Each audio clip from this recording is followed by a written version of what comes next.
Assalamualaikum warahmatullahi wabarakatuh. Waalaikumsalam warahmatullahi wabarakatuh. Bismillahirrahmanirrahim. Alhamdulillahi rabbil alamin.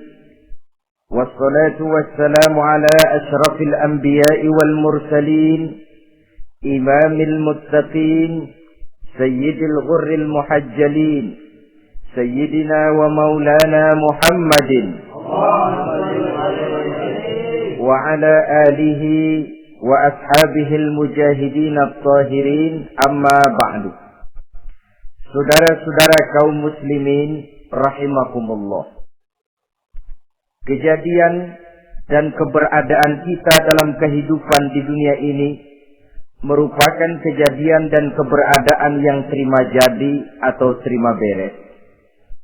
Artinya, tidak seorang pun di antara kita yang dahulunya pernah mesen untuk punya potongan seperti yang sekarang ini, punya warna kulit seperti yang sekarang ini, punya bahasa seperti yang sekarang ini. Seluruhnya kita terima jadi. Oleh karena kita terima jadi, maka Allah tidak menilai manusia dari rupa dan potongannya, tidak juga dari harta bendanya. Bersabda Nabi kita, Innallaha la yanzuru ila suwarikum wa amwalikum, walakin yanzuru ila qulubikum wa a'malikum. Sesungguhnya Allah subhanahu wa ta'ala tidak melihat potonganmu, tidak melihat harta bendamu, tetapi yang dilihat dan dinilai oleh Allah subhanahu wa ta'ala tidak lain adalah hati dan amal perbuatanmu. Kenapa rupa yang elok, paras yang cantik tidak dijadikan penilaian utama oleh agama? Pertama, karena yang namanya cantik adalah relatif. Tergantung siapa yang memandang. Yang menurut saya cantik, menurut saudara belum tentu cantik. Dan yang menurut saudara cantik, menurut saya mungkin jelek, enggak ketulungan. Oleh karenanya, di kalangan para ahli cinta ada perbedaan pendapat. Sebenarnya cantik yang bikin orang jatuh cinta atau cinta yang menyebabkan orang jadi cantik. Dua-duanya bisa saja terjadi. Mungkin karena cantik orang lalu jatuh cinta, mungkin sudah kadung cinta biar gempor cantik juga. Tapi yang jelas cantik adalah relatif. Yang kedua, cantik itu temporer, berubah oleh pergeseran masa dan pertukaran waktu. Tidak ada orang makin ke ujung makin cantik. Sekarang dia sedang sweet 17-an, umur 17-an, of course cantik bukan alang kepala. Seluruh yang ada dalam dirinya menjadi syair di kalangan para remaja. Rambutnya katanya ikal berderai, pipinya bakpao dilayang, lalu janggutnya katanya macam lebah bergantung, alisnya macam semut beriring. Kalau dia senyum orang pada lemes.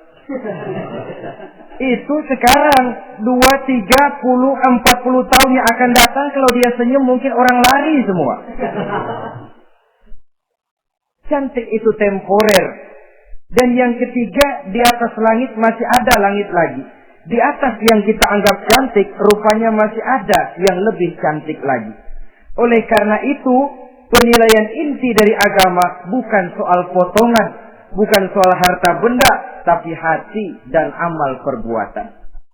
Alangkah lebih idealnya lagi kalau hati yang baik dan perbuatan yang baik berada pada rupa yang elok juga. Inilah yang dinamakan kecantikan zahir dan batin. Dan ini yang dimiliki oleh Nabi Allah Yusuf alaihi salam yang akan kita bicarakan pada pertemuan kita kali ini. Pantas kalau pada saat kita berdiri di muka cermin, disunahkan kita membaca doa seperti yang diajarkan Nabi. Allahumma kama hassanta khalqi fahassin khuluqi. Ya Allah, sebagaimana telah engkau baguskan rupaku, baguskan juga kiranya akhlak dan budi pekertiku. Supaya kecantikan zahir diiringi dengan kecantikan batin. So, apa gunanya zahir yang cantik kalau batinnya berbahaya? Itu yang orang bilang Apa guna katanya berkain batik kalau tidak dengan kebaya? Apa guna berparas cantik kalau melulu bawa bahaya? Saudara-saudara yang saya hormati, Nabi Yusuf alaihi salam diberikan oleh Allah ketampanan zahir dan batin. Artinya, zahirnya beliau memang tampan, batinnya pun memang beliau adalah baik. Dan inilah kebaikan yang berlipat ganda. Kadang-kadang ada orang yang tampangnya sederhana saja, tapi batinnya baik. Itu lebih baik ketimbang yang zahir dan penampilannya baik, tapi batinnya rusak. Maka kecantikan yang dianugerahkan Allah dalam kehidupan ini sesungguhnya bukan untuk to show only. Bukan cuma untuk sekedar dipamerkan, jadi kebanggaan. Macam kontes ratu-ratuan yang manfaatnya hampir tidak ada. Kecantikan untuk disyukuri. Kecantikan untuk digunakan kepada hal-hal yang bermanfaat sesuai dengan perintah dari yang memberikan kecantikan itu. Saudara-saudara yang saya hormati, Nabi Yusuf alaihi salam seorang nabi yang oleh Allah diberikan kecantikan zahir dan juga kecantikan batin. Beliau adalah putra dari Nabi Yakub, dari Nabi Ishak, dan dari Nabi Ibrahim alaihi salam. Artinya, ayah beliau bernama Nabi Yakub, kakeknya adalah Nabi Ishak, dan datuknya adalah Nabi Ibrahim alaihi salam.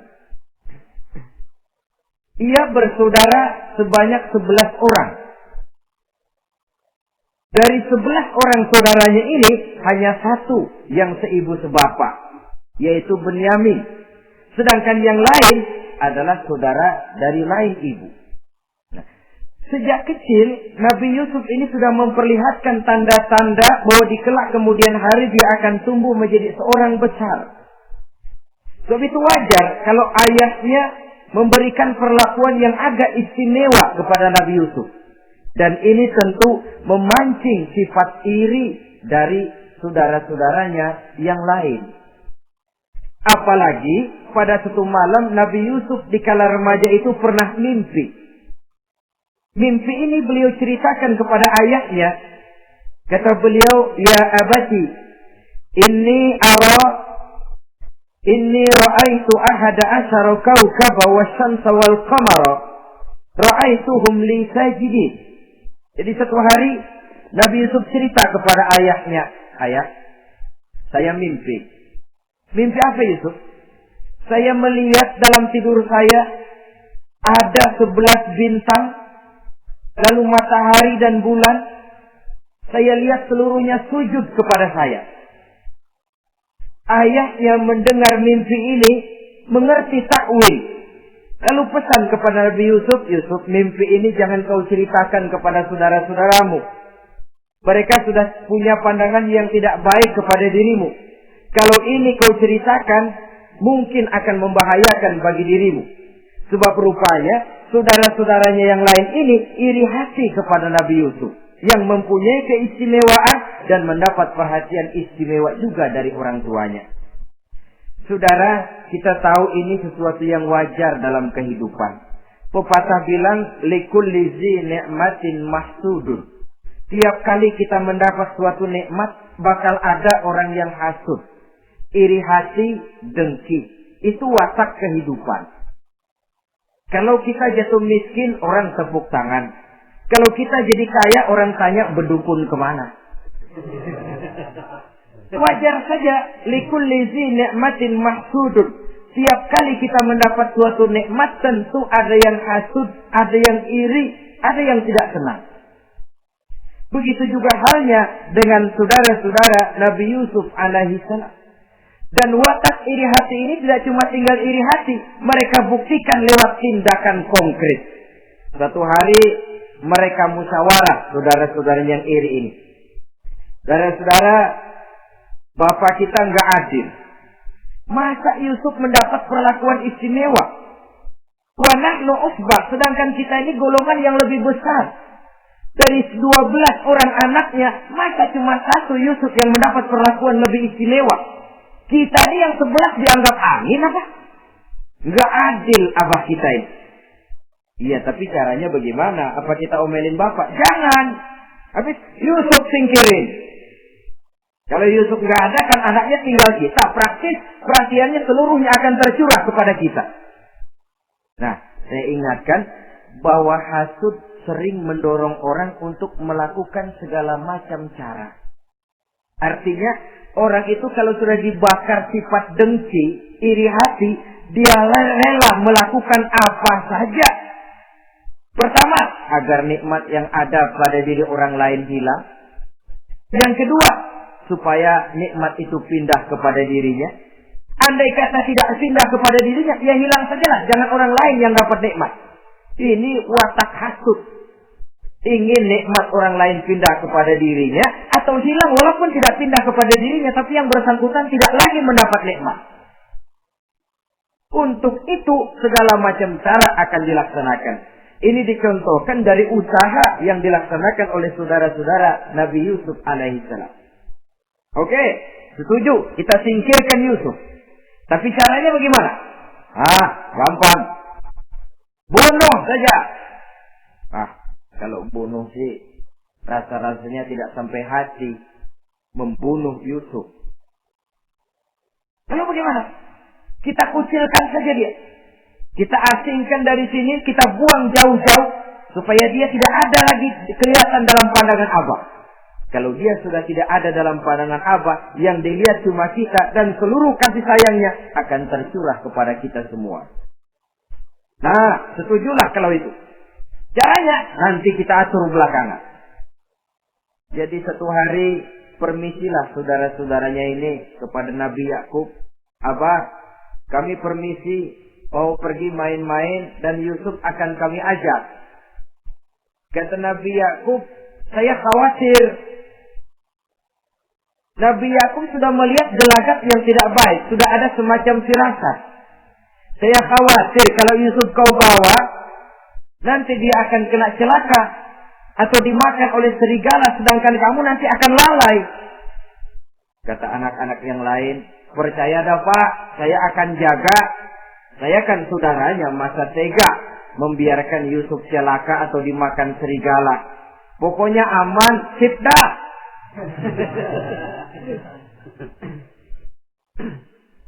Sampai akhirnya Nabi Yakub mengizinkan. Pergilah 12 bersaudara ini pergi bermain-main. Mula-mula berkejar-kejaran, Yusuf ikut main kejar-kejaran. Lantas buka baju, Yusuf ikut buka baju. Sampai ketika tiba di tepian sebuah sumur tua, rencana yang sudah disepakati itu dilaksanakan. Nabi Yusuf diangkat beramai-ramai, digotong lalu dimasukkan, diceburkan ke dalam sumur mati itu. Kemudian baju Nabi Yusuf itu mereka basahi dengan darah kambing. Setelah itu mereka pun pulang menemui Nabi Yakub alaihi salam dengan rasa sedih yang dibikin-bikin. Ini penyakit hasud. Jadi kalau orang hasud kepada kita, begitu kita mendapat kesulitan, dia datang dengan air mata buaya. Belaga sedih, belaga ikut berduka cita, padahal sih hatinya sorak. Padahal batinnya girang bukan main. Pak, saya ikut berduka cita, Pak, saya ikut sedih. Padahal hatinya biar mampus loh. Ini yang dilakukan oleh saudara-saudara Nabi Yusuf. Mereka datang dengan air mata berurai, nangis, Abah. Ketika kami sedang main-main, Abah, kami lupa, kami tinggalkan Yusuf sendirian. Ketika kami balik, kami cuma mendapati bajunya sudah berlumur darah. Barangkali saudara kami Yusuf dimakan oleh serigala. Nabi Yakub tercenung. Ternyata firasatnya adalah benar. Baju Nabi Yusuf itu yang berlumur darah kambing, buatan saudara-saudaranya yang hasut tadi, diciumi dan dipeluk oleh Nabi Yakub. Kepedihan seorang ayah yang ditinggalkan oleh anak tercintanya. Saudara, adapun Nabi Yusuf alaihi salam tercebur di sumur mati itu. Sampai pada suatu hari ada khalifah, ada kafilah niaga dari negeri Madian hendak menuju ke negeri Mesir, lewat di tempat itu. Ketika salah seorang mereka bernama Malik bin Dha'ar hendak mengambil air, timba diturunkan ke dalam sumur. Begitu diangkat, ini air kok berat amat. Makin diangkat, makin berat. Sampai di atas, bukan air, orang isinya. Ada orang di ember. Dia lihat rupanya sangat tampan, elok, cantik. Ini barangkali anak bangsawan ini. Parasnya begini cantik, begini tampan. Ini kalau dijual di Mesir nanti tentu harganya mahal nih. Order nih. Objek. Maka dibawalah Yusuf ini ke negeri Mesir. Setibanya di sana diperjualbelikan sebagai budak belian. Nah, nasib baik rupanya Yusuf ini ketika terjadi pelelangan dibeli oleh seorang pembesar istana, seorang menteri yang bernama Kitfir. Kitfir melihat, ini cantik anak remaja ini. Tampangnya elok, parasnya indah, kelihatannya budi pekertinya pun halus. Kita ambil saja ini, kata Kitfir kepada istrinya Zulaikha. Kita angkat dia jadi anak, siapa tahu nanti dia memberikan manfaat yang besar bagi kita. Baiklah. Dan sejak saat itu Yusuf dipelihara di rumah Kitfir dalam istana yang tinggal bersama istrinya Zulaikha. Menurut satu riwayat 10 tahun lamanya Nabi Yusuf tinggal di tempat Kitfir. Dan selama 10 tahun itu tentu terjadi perkembangan baik jasmaninya maupun rohaninya. Dari anak-anak ia berubah menjadi remaja, lalu meningkat ke arah dewasa. Makin matang kedewasaannya, makin tampan dan elok parasnya, makin cantik budi pekertinya, ditempa oleh watak kenabian yang disiapkan oleh Allah Subhanahu wa Ta'ala. Sehingga tidak heran ketampanan Nabi Yusuf ini lalu jadi buah bibir di kalangan istana. Tidak cuma anak perempuan bangsawan, tidak cuma istri para penguasa, sampai kepada kelompok orang awam selalu berandai-andai. Kalau saja, andai kata umpama saya bisa berdampingan dengan Yusuf, kalau saja. Kata-kata kalau saja ini keluar dari perempuan-perempuan yang melihat Yusuf alaihissalam.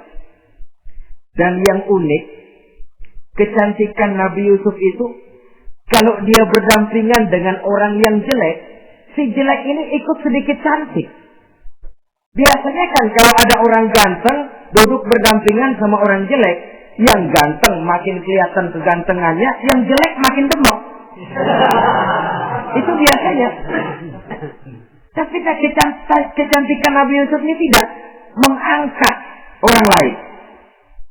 Nah, rupanya yang tertarik kepada ketampanan Nabi Yusuf ini tidak cuma perempuan-perempuan lain, juga termasuk Siti Zulaikha, istri daripada Kitfir, yang merupakan ibu angkatnya.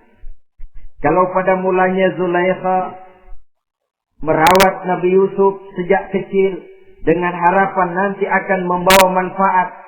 Setelah dilihatnya makin lama makin tampan, makin lama makin cantik, makin lama makin rupawan. Berubah rupanya rasa kasih sayang seorang ibu menjadi kasih sayang seorang perempuan kepada laki-laki. Dia merindukan saat-saat di mana dia bisa mencurahkan rasa hatinya itu kepada Nabi Yusuf alaihi salam. Hampir-hampir nyaris Zulaikha ini, kalau istilah anak muda barangkali, siang jadi kenangan, malam jadi impian.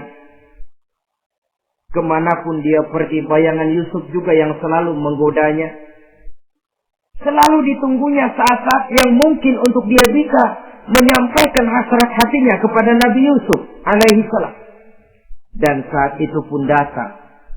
Satu hari Kitfir harus menghadiri persidangan negara. Rumah besarnya lenggang, para pembantu kebetulan tidak seorang pun ada di dalam. Inilah saat yang ditunggu-tunggu oleh Zulaikha. Keluarlah ia dari kamarnya dengan pakaian yang tipis sewarna dengan warna kulitnya, sehingga pakaian dalamnya nyaris tembus. Dengan langkah yang diatur sedemikian rupa, memancing rangsangan, ia datang menghampiri Yusuf alaihi salam. Lalu dengan suara lemas memelas, ia pun memanggil Yusuf. Ada apa tuanku? Sini ya. Kalau wajah kita.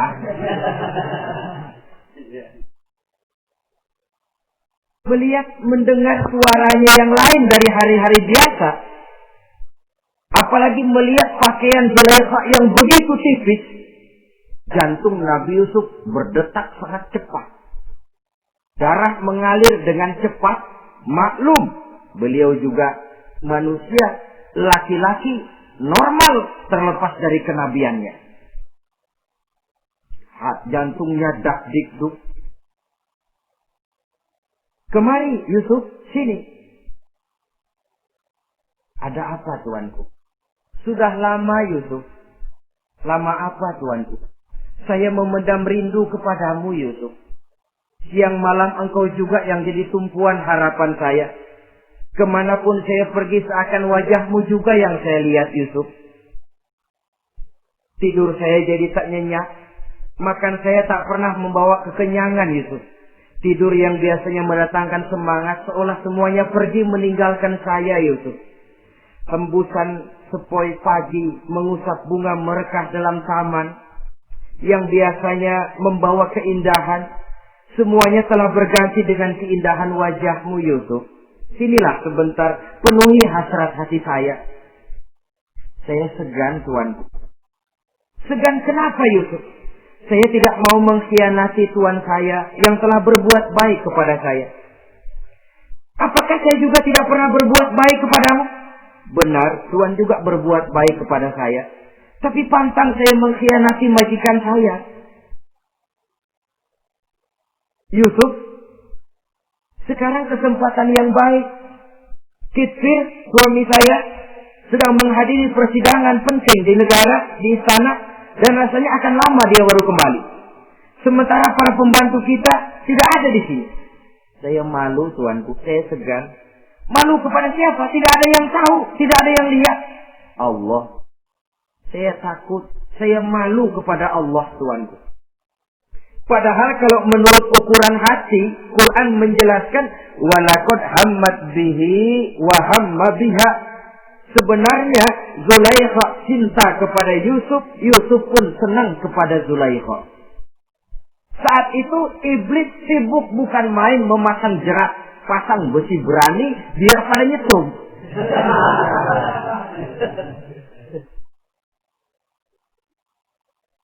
Zulaikha senang Yusuf, Yusuf sebenarnya pun secara manusiawi menyenangi Zulaikha. Walaula an ra'a burhana rabbih. Tapi Yusuf ketika itu melihat larangan Allah, peringatan Allah. Seolah-olah dia lihat Allah mengatakan, Yusuf, ini letter S.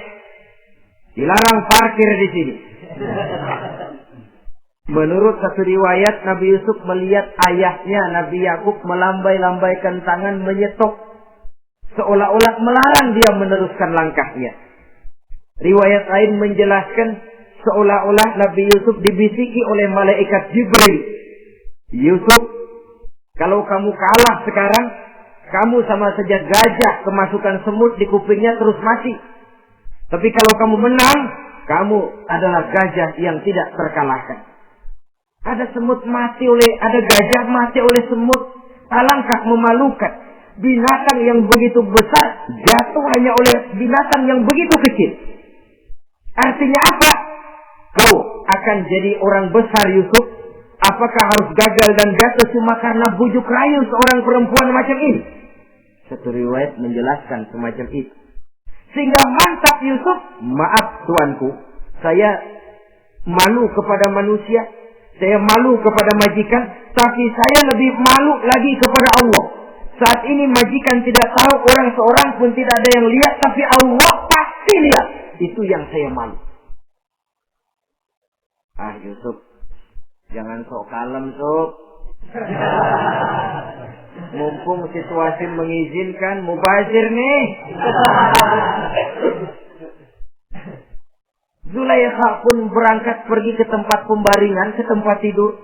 Lalu dengan pose yang merangsang, aduhai, melambai-lambaikan tangannya, hai sanak, Yusuf sini, Yusuf kemari.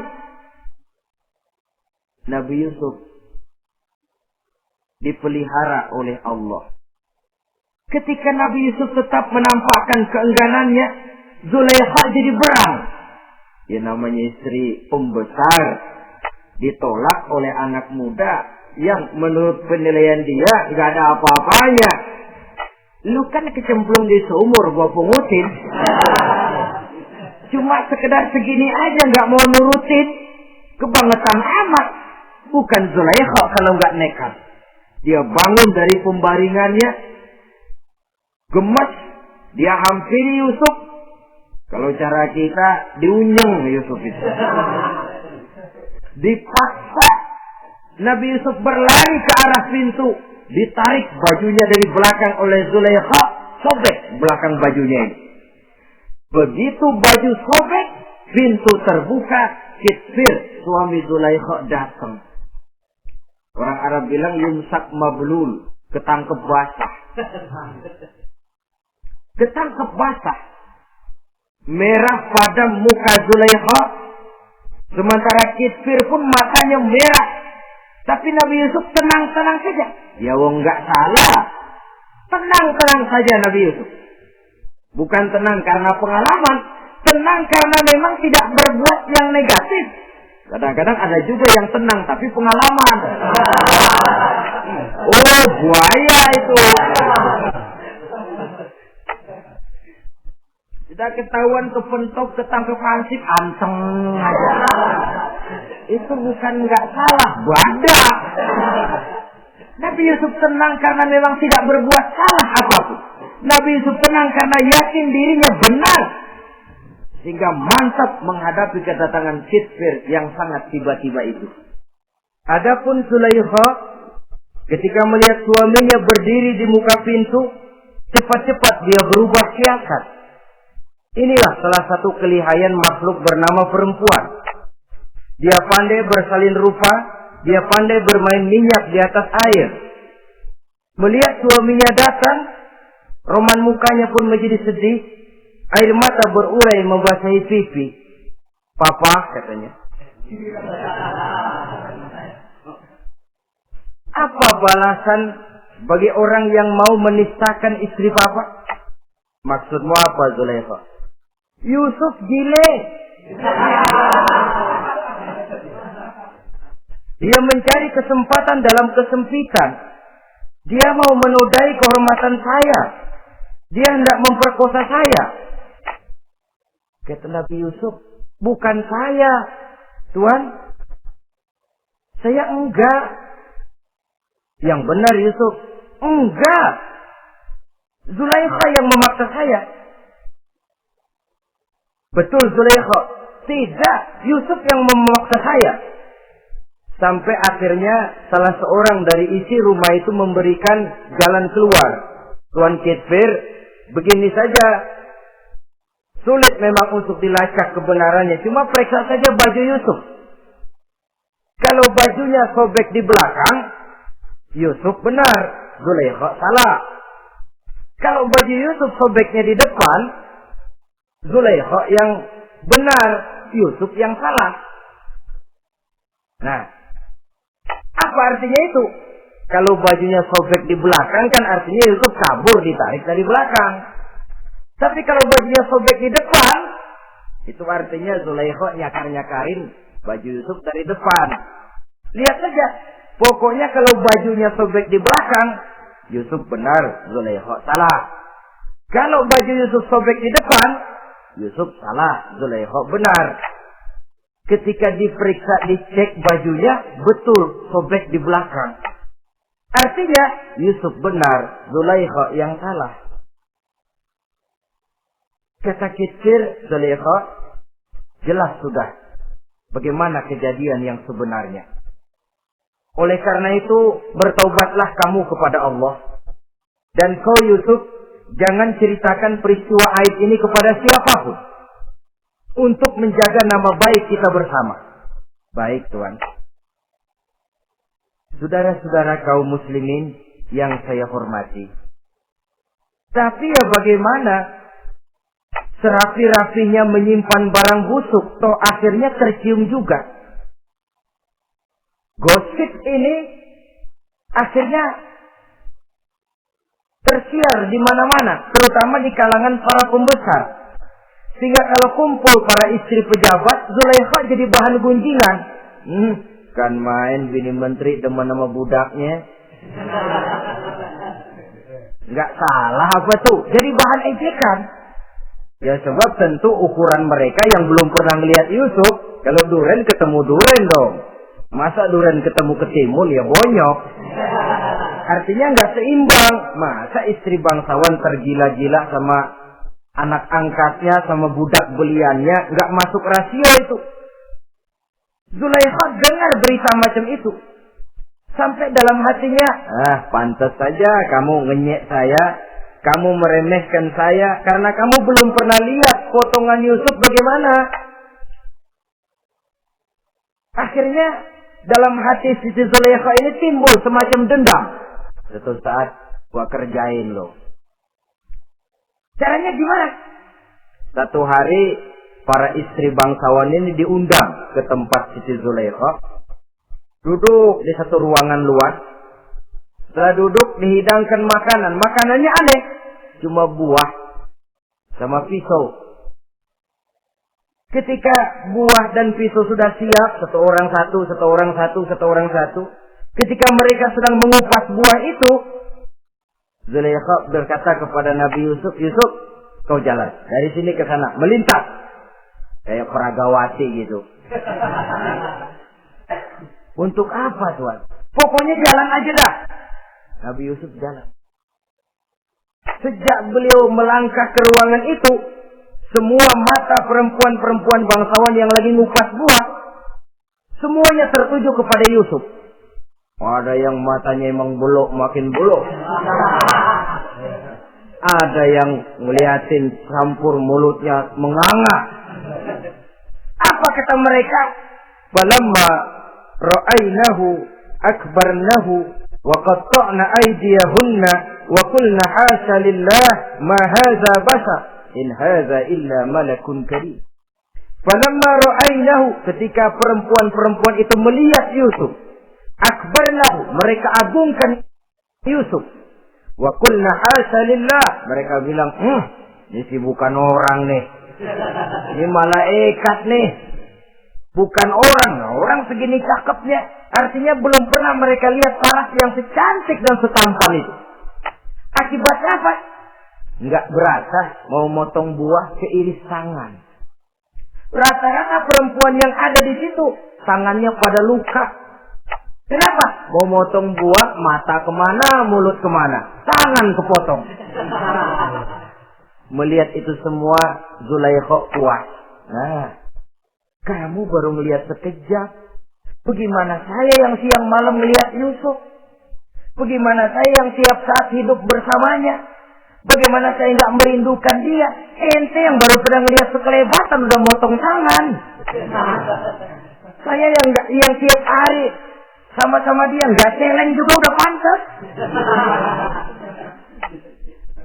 Saudara-saudara kaum muslimin yang saya hormati. Akhirnya untuk menjaga nama baik keseluruhannya, Nabi Yusuf pun mengalah. Karena berita ini sudah tersiar, Yusuf dipojokkan, tidak cuma sekedar dipojokkan, beliau dimasukkan ke dalam penjara. Tapi apa kata beliau? Rabbi sijnu ahabbu ilayya mimma yad'unani ilai. Ya Allah, kalau memang karena resiko penolakan saya terhadap ajakan Zulaikha menyebabkan saya harus masuk penjara, penjara lebih saya sukai, penjara lebih saya cintai ketimbang ikut kemauan Zulaikha.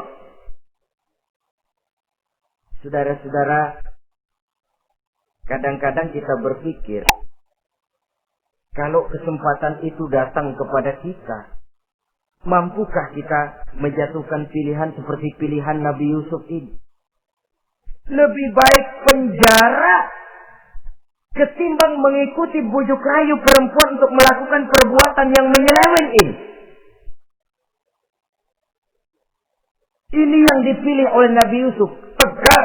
Kalau memang sebagai resikonya saya harus masuk penjara, penjara lebih saya cintai, penjara lebih saya suka daripada mengikuti bujukan Zulaikha. Teguh karena suatu prinsip. Bukankah dalam perjuangan menegakkan akidah, kadang kita mendapat piala, tapi tak jarang kita berhadapan dengan penjara. Kadang kita disanjung, kadang kita dicaci.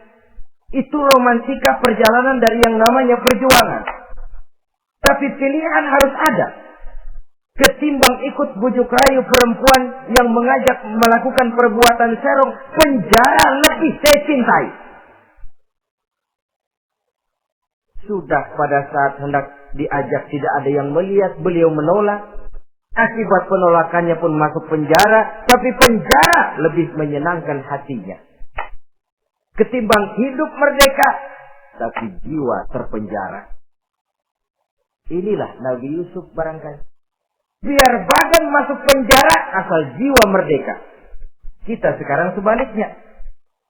Jiwa terpenjara tidak jadi soal, asal badan merdeka. Maka jiwa kita sering dijajah. Entah dijajah harta, entah dijajah pangkat dan jabatan, entah dijajah iblis.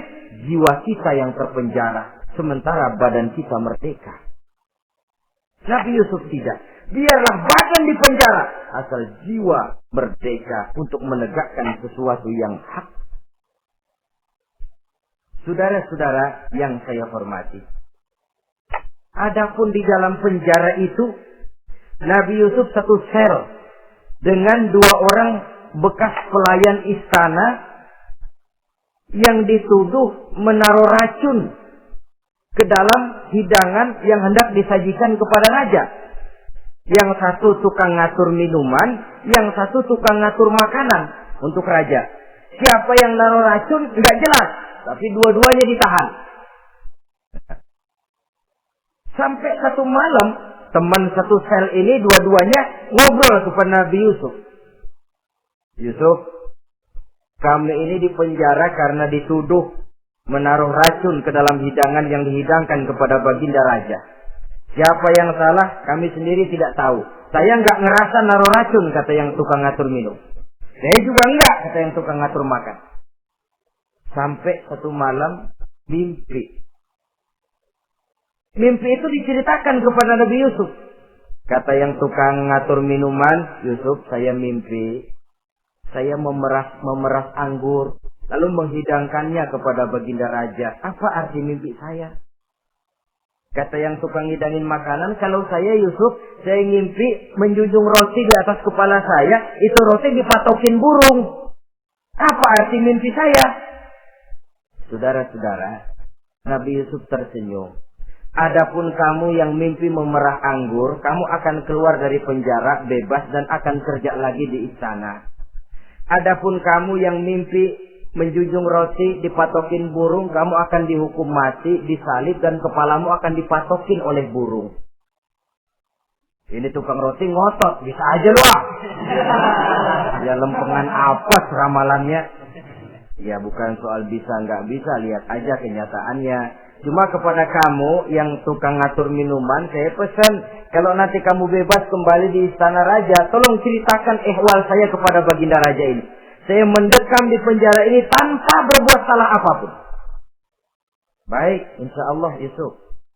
Dan ketika persidangan memutuskan seperti tepat yang diramalkan Nabi Yusuf, Si tukang menghidangkan makanan dihukum mati, si tukang menghidangkan minuman kembali kerja di istana.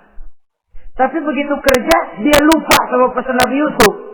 Itu biasanya watak orang memang begitu.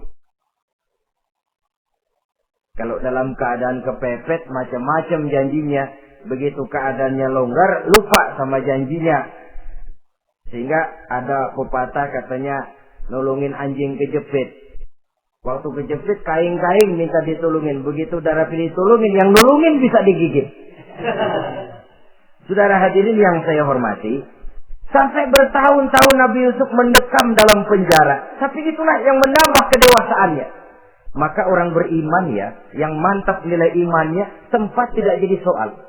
Kadang-kadang dia merasakan penjara lebih indah dari alam terbuka.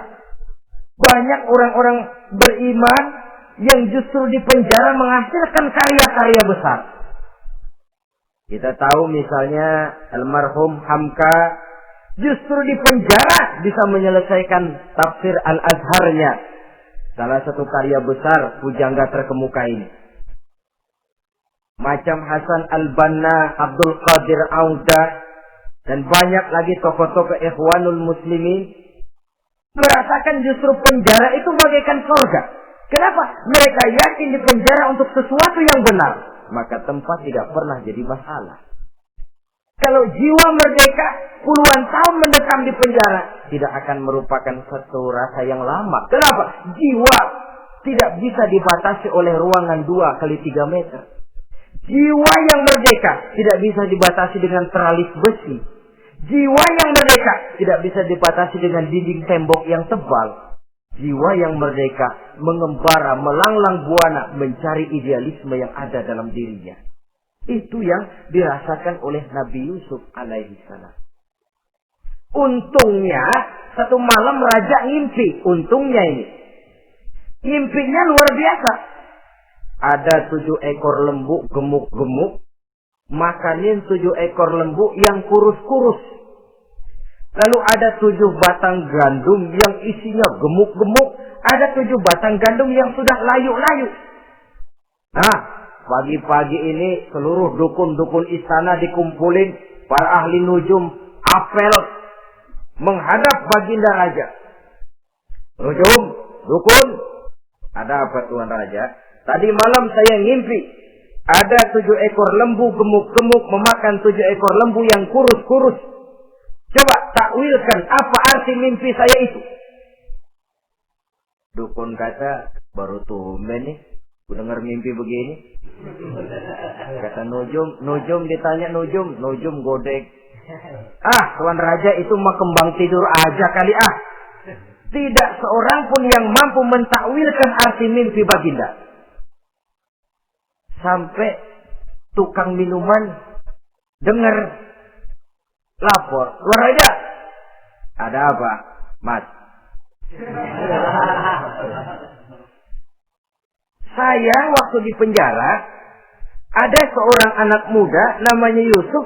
Dia mentakwilkan mimpi saya dan pas seperti takwilnya. Panggil Yusuf. Dipanggil Yusuf.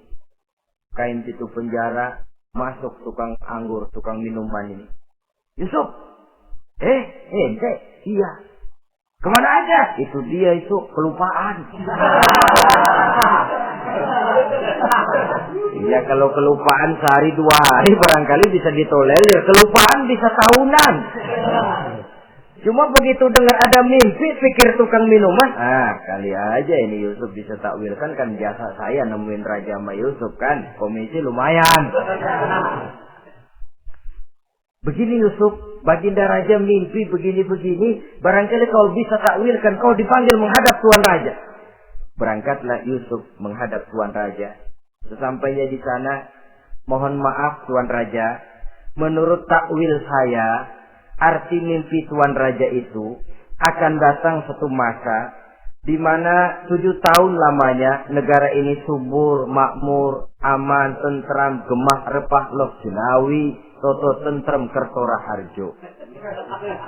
Tapi akan datang setelah itu 7 tahun lamanya di mana musim kemarau membahana, tanah menjadi kering, panen gagal, rakyat diancam kelaparan.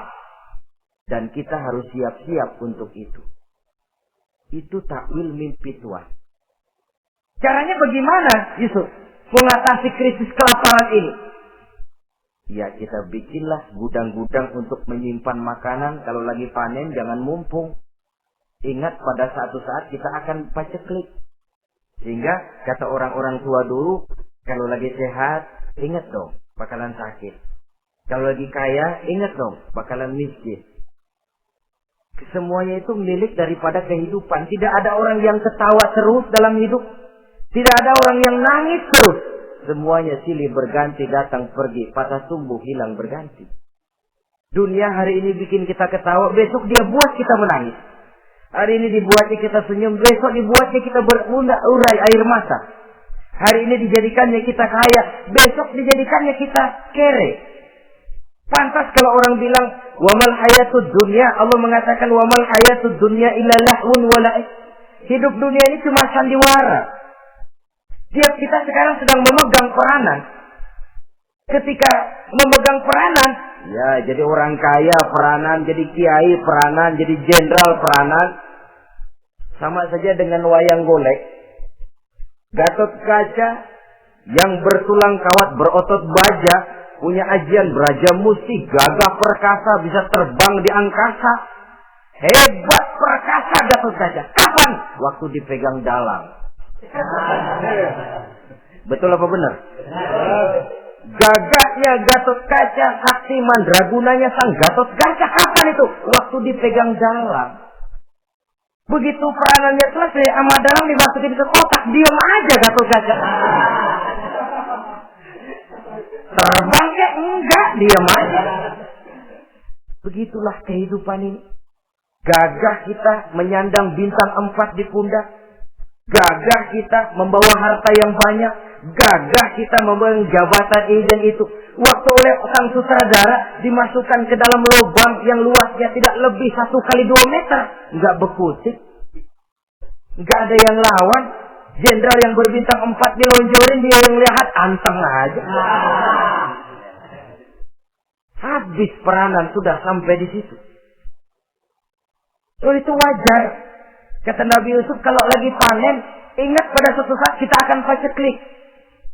Jangan giliran panen besar. Di daerah-daerah kita lihat, sudah panen pesta pora. Bukan bersyukur kepada Allah. Tapi kegembiraan itu diwujudkan dalam bentuk lain. Tontonan yang membuat lupa diri, bermabuk-mabukan. Sehingga kadang-kadang kalau di daerah itu katanya kalau musim panen, musim kawin. Musim paceklik, musim cerai. Saudara-saudara kaum muslimin yang saya hormati. Karena itu, dalam satu hadis Nabi ingatkan, ta'arraf ilallah firraha ya'rifka fi syiddah. Ingatlah kepada Allah di waktu kamu senang, supaya Allah ingat kepadamu waktu kamu susah. Kalau waktu senang kita lupa kepada Allah, ya wajar. Kalau waktu susah, Allah juga lupain kita. Dalam terjemahannya dengan kehidupan beragama, وَمَنْ أَعْرَضَ عَنْ ذِكْرِي فَإِنَّ لَهُ مَعِيشَةً ضَنْكًا وَنَحْشُرُهُ يَوْمَ الْقِيَامَةِ أَعْمَى. Siapa yang berpaling daripada peringatanku, kata Allah, aku akan berikan dia penghidupan dan kehidupan yang sempit. Sempit itu apa lalu tidak punya duit? Punya duit. Apa tidak punya harta? Banyak harta. Tapi banyaknya harta, tumpukan duit tidak membuat hatinya makin luas. Tidak membuat hidupnya makin lapang. Sempit, dan sempit. Itu azab. Yang paling celaka, wa nahsyuruhu yaumal qiyamati a'ma. Di akhirat kami kumpulkan dia bersama orang-orang buta. Allahu Akbar. Di padang mahsyar, dikala orang sibuk, pusing dengan urusan masing-masing, buta lagi. Yang enggak buta aja pusing. Mereka teriak-teriak, qala rabbi lima hasyartani a'ma wa qad kuntu basira. Ya Allah, kenapa kami buta padahal waktu di dunia kami melihat? Allah jawabnya enak aja. Kadzalika atatka ayatuna fanasitaha wa kadzalika al-yauma tunsa. Rasain dan dulu waktu di dunia datang peringatanku pada belaga pilon. kamu lupakan, sekarang juga pantas kamu dilupakan. Waktu susah kamu lupa, waktu senang kamu lupa Allah. Waktu susah juga pantas kamu dilupakan Allah. Waktu di dunia kau berpaling dari peringatan Allah. Kalau sekarang Allah berpaling kepadamu juga adil. Walaupun kalau Allah mau tidak berpaling juga adil. Sebab Allah itu mutlak. Tidak ada yang membatasi apa yang dimaui oleh Allah. Saudara-saudara kaum muslimin, itu pesan Nabi Yusuf. Bikin gudang yang besar, simpan bahan makanan untuk persediaan musim kemarau. Kalau begitu sekalian aja deh Yusuf. Sekalian bagaimana Tuan Raja? Kau saya angkat jadi menteri urusan makanan dan urusan kemakmuran. Tuan Raja, apa enggak terburu-buru? Kau bisa mentakwilkan mimpi saya, bahkan kau bisa mencari jalan keluar. Ini sudah sesuatu yang menguntungkan Yusuf. Mencari jalan keluar ini pemikiran yang menteri saya belum bisa berpikir kayak kamu. Sudah, kau pegang jabatan ini. Nabi Yusuf tidak minta, diberikan. Dan memang ada pesan, jangan memberikan jabatan kepada orang yang meminta. Tuh, kalau orang sudah minta tentu ada pamrih dan ada tendensi. Jangan memberikan jabatan kepada orang yang banyak ngeluarin duit untuk mencapai jabatan itu. Sebab apa? Kalau orang mendapat satu jabatan karena banyak ngeluarin duit, maka pekerjaan pertama yang akan dilakukan setelah mencapai jabatan itu ialah dia akan berpikir bagaimana caranya biar modal gua pulang. Orang jadi gubernur, jadi menteri karena banyak ngeluarin duit, belum dia sempat kerja buat kepentingan rakyatnya, dia lebih dulu akan berpikir bagaimana duit yang saya keluarin supaya pulang. Sisanya kalau ada, barulah untuk kepentingan rakyat, itu pun kalau keburu. Saudara-saudara yang saya hormati, Nabi Yusuf tidak pernah minta jabatan. Raja memberikan jabatan itu. Dan tepat seperti takwil beliau, musim kemarau datang, rakyat dilanda kelaparan, lalu berbondong-bondong ke istana, mencari bahan makanan. Yusuf langsung mendrop bahan makanan ini. Alhasil saudara-saudara, bahaya kelaparan ini sampai juga ke daerah tempat di mana Nabi Yakub tinggal. Lalu beliau utus anak-anaknya. Saya dengar di negeri Mesir ada seorang menteri muda yang tampan dan baik hati. Pergilah kau ke sana dan mintalah makanan darinya. Berangkatlah mereka ini. Saudara-saudara, Nabi Yusuf lihat, ini saudara-saudara saya ini yang dulu nyeburin saya ke sungai. Sekarang pada antri minta jatah makanan. Kalau kita lagi di atas lihat orang di bawah kan enak. Yang bawah kelagapan. Orang sedang berkuasa, namanya lagi berkuasa, ngomong apa juga benar. Orang kalau lagi berkuasa kentut bagus masih. Tapi kalau sudah jatuh, jangankan apalagi buang angin, batuk aja diomelin. Miskin batuk melulu lah. Di atas itu, posisi di atas gampang buat mob. Andai kata Nabi Yusuf waktu itu mau menteror, membalas saudara-saudaranya, kesempatan emas. Tapi memang hatinya, hati yang mulia, jiwanya jiwa yang besar. Diberinya saudara-saudaranya itu makanan. Tapi dia tidak memperkenalkan diri dan saudaranya pun tidak mengenali kalau itu Yusuf. Kalau kita kan yang enak. Ingat nggak dulu? Saya diceburin ke sumur. Sekarang gantian ya. Ayo baris lo, gue ceburin atu-atu. Nabi Yusuf tidak. Diberinya saudaranya makanan. Lalu pesan. Lain kali kalau kemari lagi mau mengambil makanan, saudaramu yang namanya Benyamin bawa ke sini. Tanpa dia saya nggak mau ngasih makanan lagi. Ya sudah, pulang saudara-saudaranya ini lapor kepada Nabi Yakub. Abah, itu menteri pesan kalau kamu mau ngambil makanan lagi Benyamin harus dibawa. Kalau nggak dibawa kami nggak akan dikasih makanan. Nabi Yakub curiga lagi. Dulu Yusuf hilang. Sekarang nih Benyamin ini saudara sekandung Nabi Yusuf. Kalau yang lain satu bapak lain ibu. Tapi dengan Benyamin ini satu ibu satu bapak. Ini Benyamin mau digituin lagi. Bagaimana? Pokoknya Pak, yang dulu-dulu kami udah tobat dah. Sekarang mah bener-bener banget dah nih. Biasanya sekali lancung ke ujian itu, seumur hidup orang nggak percaya. Sampai akhirnya Benyamin pun dibawa ke sana. Saudara-saudara yang saya hormati, terjadilah pertemuan Yusuf dengan Benyamin. Dan akhirnya saudara-saudaranya ini dijelaskan siapa menteri itu sebenarnya. Diminta menjemput Nabi Yakub. Bertemulah Nabi Yusuf dengan ayahnya Nabi Yakub alaihi salam. Adapun Kitfir sudah lama meninggal, Zulaikha pun sudah menjadi janda. Namun dalam jandanya dia tetap merindukan Yusuf siang dan malam. Didambakannya kapan saat pertemuan akan terjadi. Sampai ketika satu hari didengarnya Yusuf akan meninjau satu daerah, dia sudah diri paling depan. Ketika Yusuf lewat, dia nyindir dengan katanya, Maha suci Allah yang memuliakan orang yang takwa dan menghinakan orang yang berdosa. Merasa ada sindiran, Yusuf nengok. Zulaikha kan? Iya Yusuf. Kitfir bagaimana? Sudah meninggal. Lalu keperluanmu apa sekarang? Saya cuma memerlukan engkau Yusuf. Saudara-saudara, Nabi Yusuf akhirnya kawin dengan Zulaikha yang cantik, menawan. Dan rupanya setelah kawin itulah Nabi Yusuf baru tahu bahwa Kitfir ternyata tidak bisa berfungsi sebagai suami. Dengan kata lain, puluhan tahun Zulaikha kawin dengan Kitfir tetap perawan, utuh, awet. Rupanya Kitfir liwat terus dan numpang liwat, nggak pernah mampir. Dan sejak saat itu berbahagialah Nabi Yusuf dengan Siti Zulaikha.